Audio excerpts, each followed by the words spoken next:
Hello students of 7th standard, we have started the lesson that is nothing but nutrition in the living organisms. See here, today we are going to see some new points from your textbook. What are that? That we are going to see. See here, plants produce carbohydrates by the process of photosynthesis. What we know that plants are doing the photosynthesis with the help of the carbon dioxide and with the help of the water. So what they are doing, they are absorbing the, you can say, water from the soil. They are taking the carbon dioxide from the surrounding, and with the help of both of this, they are doing the, in presence of a sunlight and in presence of a chlorophyll, they are doing the photosynthesis. Here the light energy is converted into the chemical energy. This is nothing but the photosynthesis. So what does this photosynthesis tells us? See here, plants produce carbohydrates. What are they producing? They are producing the carbohydrates by the process of the photosynthesis. Whenever there is a process of a photosynthesis, they are producing the carbohydrates.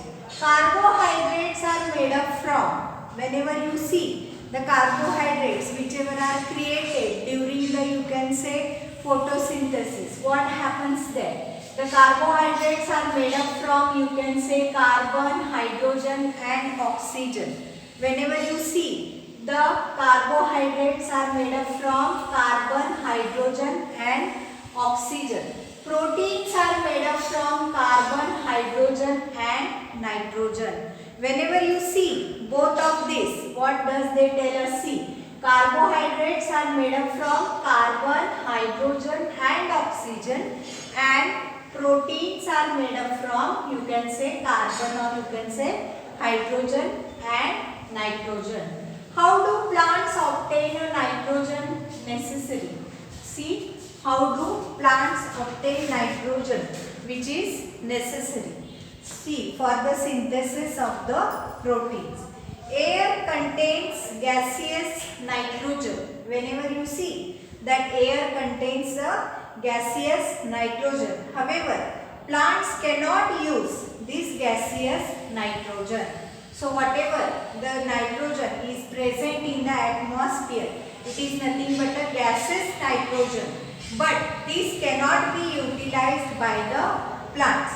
It needs to be fixed, converted into compound. So there should be fixation of the nitrogen.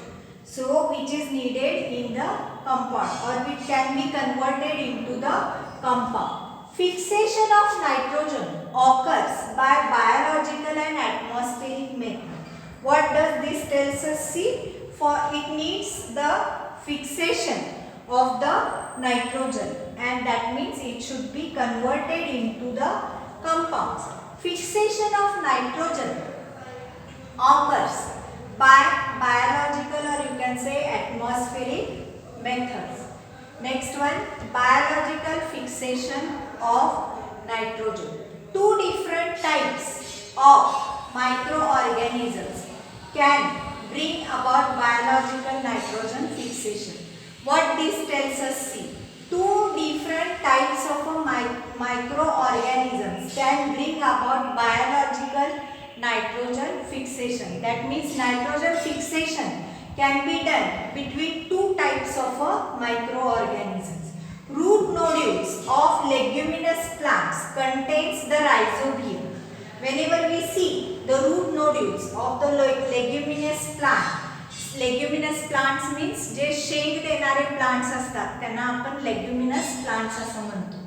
The root nodules of the leguminous plant contains the Rhizobium microorganisms. Whenever we see that in the root nodules of the leguminous plant there is a presence of a rhizobium, you can say microorganism.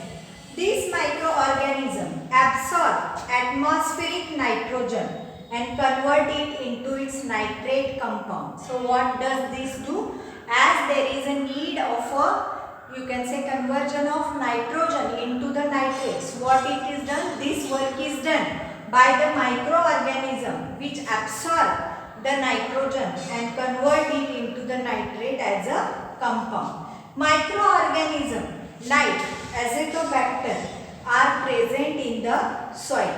They also convert the atmospheric nitrogen into the nitrate. So see, there is a presence of the microorganisms like Azotobacter which are present in the soil.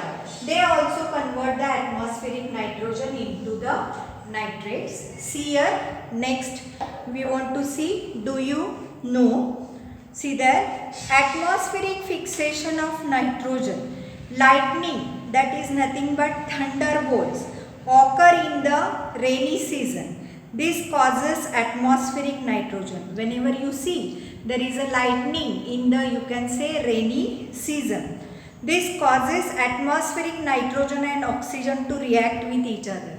So whenever there is a thundering, what happens? See there is a, you can say, conversion of, you can say, atmospheric nitrogen or oxygen. They react with each other and form the nitric oxide, that is nothing but NO, which is again utilized to form nitrogen dioxide, by which we can form the nitrogen dioxide.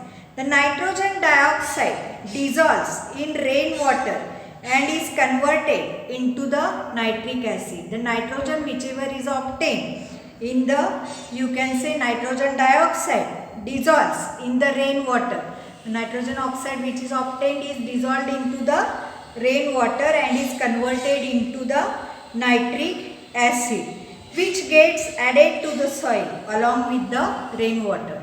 This gets added with the rainwater, that means it comes with the rainwater and gets added to the soil. Plants use this nitrogen for their growth.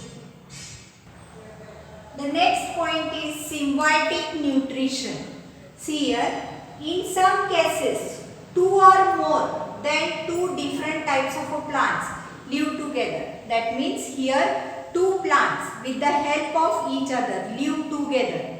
And why they live together? Because they want to fulfill their needs of a nutrition, or they want to fulfill their needs of a nutrition, or you can say protection or support with each other.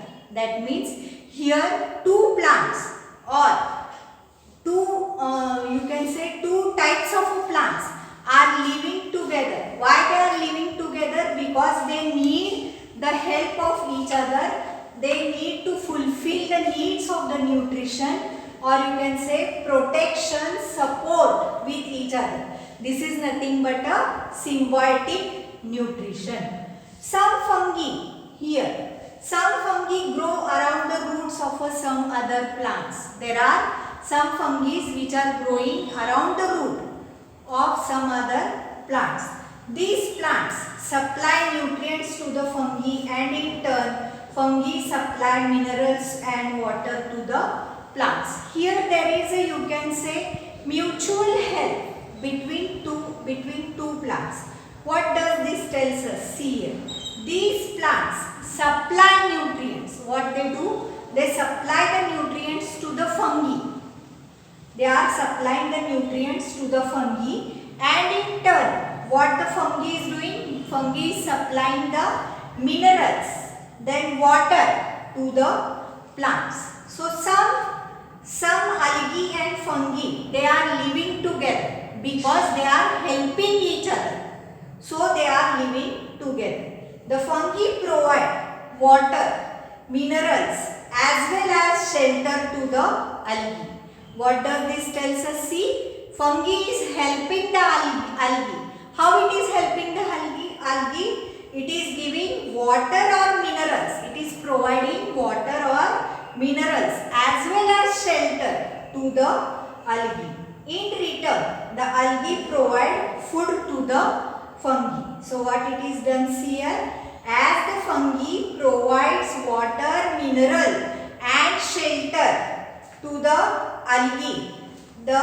algae provides food to the fungi. So this is nothing but a leach chain is an example of symbiosis between algae and fungi. See here, next one, see page number 29.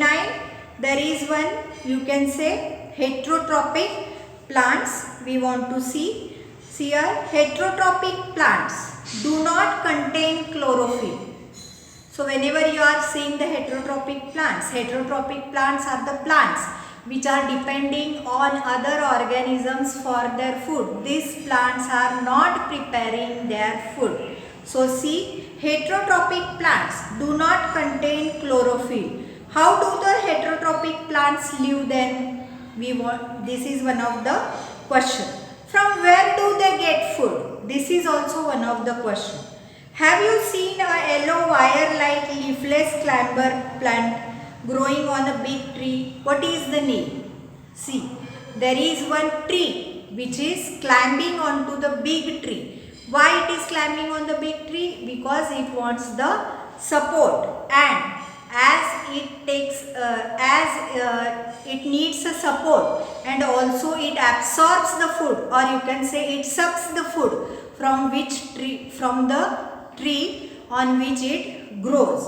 The plants that grow on the body of other plants to obtain are called as the parasitic plants. Now, the plants whichever are going on the other plants, they are called as the parasitic plants because they depend on these plants for their food. See, for example, Loranthus or Cuscuta are the examples in which they are depending on other plants for their food due to the absence of the chlorophyll. Now, as these plants do not contain the chlorophyll, the Cuscuta is completely dependent on the host plant. The Cuscuta plant do not contain the chlorophyll, and these plants are completely dependent on the other plants. Hence, it is completely a parasitic plant. So, you must have noticed Loranthus that grows on the trees. There is also a Loranthus which grows on the trees.